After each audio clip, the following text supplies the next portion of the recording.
magandang hapon sa iyo, Faith. Si Faith po ay isang volunteer kabilang siya sa mga volunteer ng pastoral.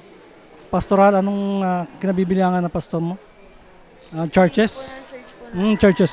Love CC po, Light of Victorious Emmanuel Christian Church po. Mhm. So, ilang taong na ka na? Ako po, 27 years old. Botante ka na rin. Opo. Kumusta naman dito sa lugar niyo? Okay naman po. Okay naman po.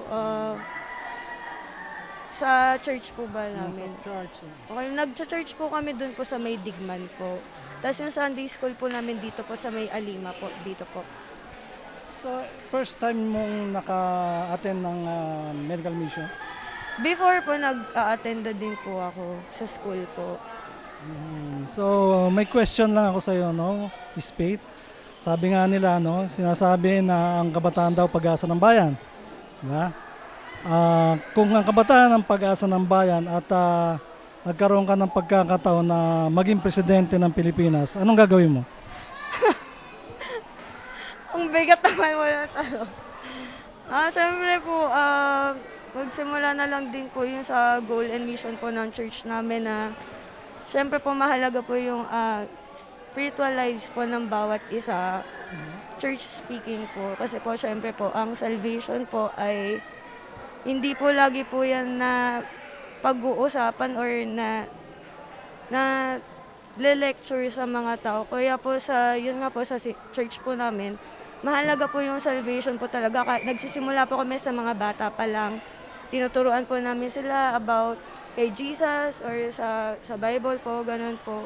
And yun po, pag-attend po ng mga medical mission po, gaya po nito, para po makatulong, hindi lang po sa physical health, but also po sa spiritual health. Kasi po, sa gilid po, meron po kaming ginagawang counseling din po sa mga patients po na natatapos pong i-check up po ng mga doktor po.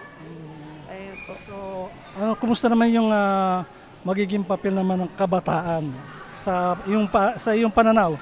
Halimbawa, ikaw ang magiging presidente, anong magiging papel sa iyo ng mga kabataan na gumagalaw sa ating lipunan? Siyempre nga po, bilang kabataan po, madalas po kami nagiging boses po ng iba't ibang klase pong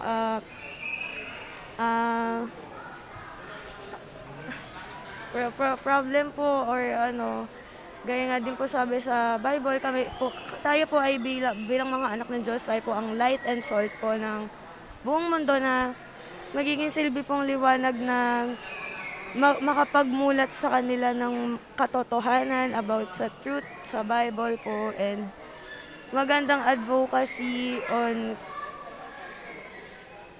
mga iba't ibang advocacy po na pwede nating i-speak up about po. Okay, maraming salamat, Miss Faith, at napagbigyan mo kami dito po sa Pwersa Balita. So, mapapakinggan nyo at mapapanood nyo sa www.com Pwersa Balita at sa Facebook din po at sa TikTok at sa iba pang web apps. Thank you po.